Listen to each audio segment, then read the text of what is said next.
Lane Kiffin set to join us there, Todd? He is all set. Morning, Coach. How are you? Hey, Dan. Doing great. How's life? Wonderful.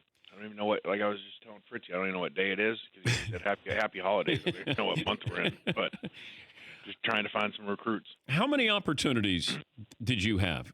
Was the Arkansas offer, was that real? Well, I'm not going to get into specific ones, Dan, out of respect to those places, but there were other definite options,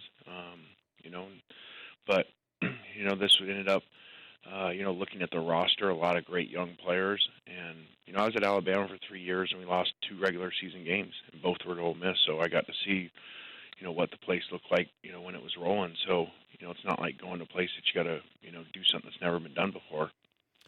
Did you hear from Nick Saban? I have not. I got a message through someone that he was happy for me and well deserved. But I actually have that on my list here as I slow down here to call him and thank him again.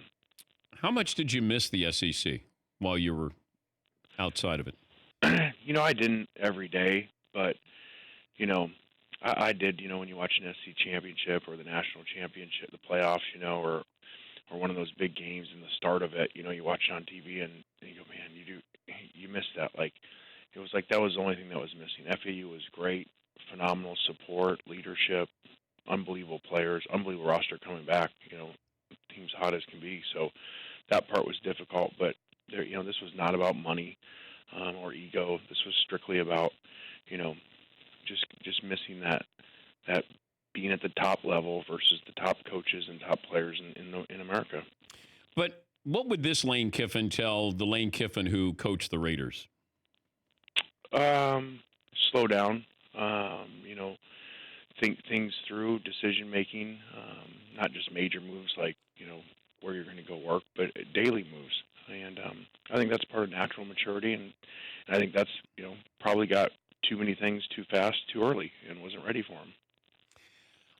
How do you out-recruit Alabama, LSU, Georgia?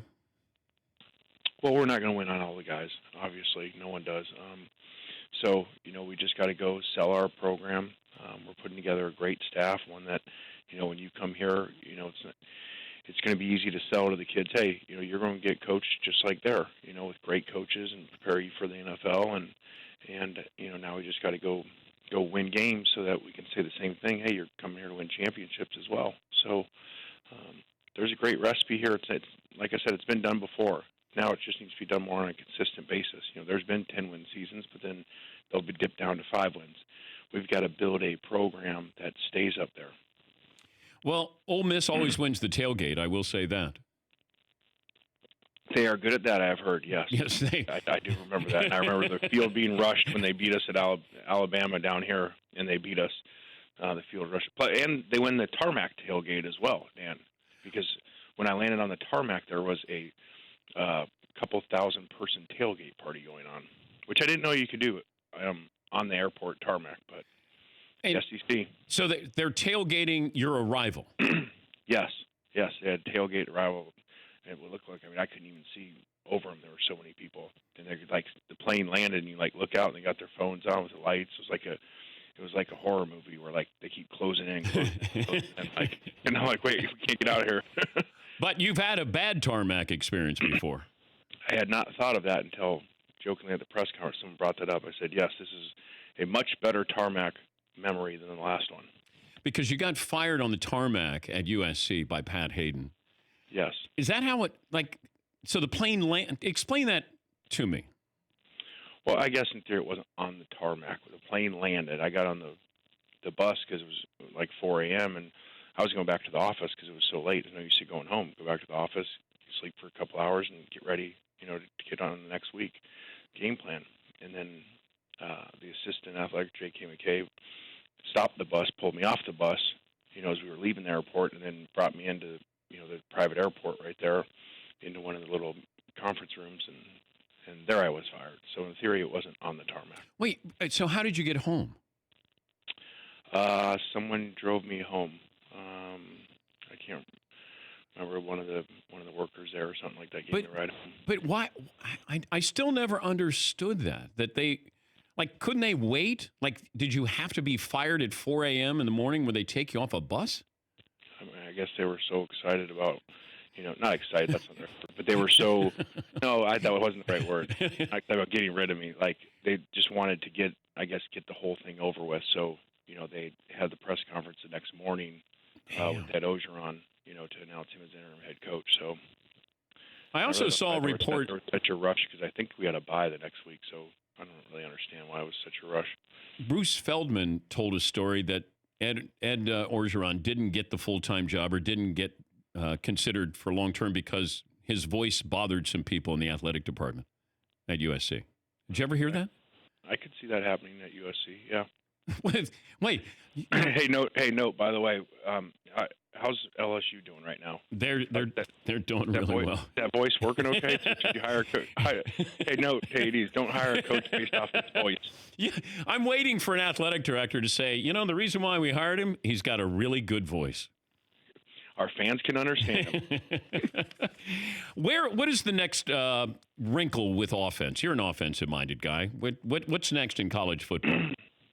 Wow, I'd not got that question before. I think people are just still trying to figure out how to catch up with where it's at now defensively, and old school offenses now, around the country see getting fired, because they aren't keeping up. So I don't really know what the next step would be. I mean, it seems like we're so far out there from where we used to be. For instance, at USC, I mean, our offense looks nothing like it did at USC, and so I'm proud of how we've evolved and caught up. And actually, even at FAU over the last couple of years, NFL teams have sent down coaches, to learn what we're doing to bring it up to that level. It's kind of backwards than what you would think.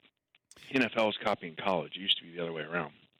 Yeah, and I understand that, and I think it's great that you're seeing some of these head coaches in the NFL that they're adopting the style of the quarterback they're going to draft, so the transition becomes a little easier. We're certainly seeing that with Lamar Jackson. I think we saw that with Cam Newton. Do you think that's going to continue in the NFL?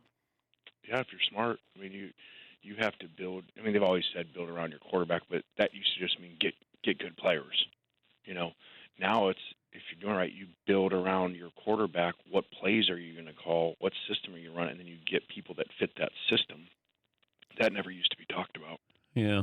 Yeah, I think that's because I've seen where Belichick has gone back to college and, talked to Mike Leach and, some of these are, Nick Saban and, how long do you think Saban's going to coach for? I think a long time. Really? Yeah, I do. I mean, what else is he going to do? I mean, does he have any hobbies? He does golf, but he's miserable. And I mean that in a way, but it's why he's so good. He is singularly focused on the University of Alabama and football at Alabama every minute of every day. Even if he's golfing, even if he's on a boat, I mean, he's got his recruiting calls to make every night, whether it's Christmas or whatever it is. It doesn't matter. Every day is the same, and that's why he's so good. So I don't know how he could retire. I think, my dad's like that. And yeah. My dad's turning 80 this year and still coaching for us, walking around the field, meeting with players, helping young coaches. So, there are certain people like that. I call them like prisoners. Like, they can't go in the real world, like Shawshank Redemption. When Brooks Hadler goes in the real world, he can't do it. He's like, wait, I need to be in prison. So they come back. Well, I remember Brent Musburger telling me that Joe Paterno would die on the job because he's a lifer. That that you're afraid to stop. And I think that you find this with, like, Urban Meyer. Do you think Urban Meyer's coming back to coach? I do, and that's not from anything that Urban has said to me, so I don't want some rumor mill. But maybe the NFL and not college? I don't know. He seems like, maybe he seems more of a college fit just because his ability to recruit. But maybe, if he wants to have a little more balance than the college, because college is year long. The NFL nowadays, coaches, work half a year, because of the NFLPA and the agreements. A lot of these staffs are 1 week on, 1 week off in the off season, which is, that don't happen in college. Well, maybe we'll pay a visit down to Oxford this year. I'll bring the Danettes down there, and we'll tailgate down there. Fritzy in the Grove, baby. Oh no, that I'm in. There might be NCAA violations there, though, Coach. I don't know if I want Fritzy in the Grove. we're staying away from those, Dan. Yes, we are. We're staying away from NCAA violations. Hey, Coach, congratulations, and we'll be in touch. Appreciate it. Have a good weekend. That's Elaine Kiffin, and happy holidays, too. For more Dan Patrick Show, tune into Audience Channel 239 on DirecTV. Stream for free on BR Live or download the Dan Patrick Show app.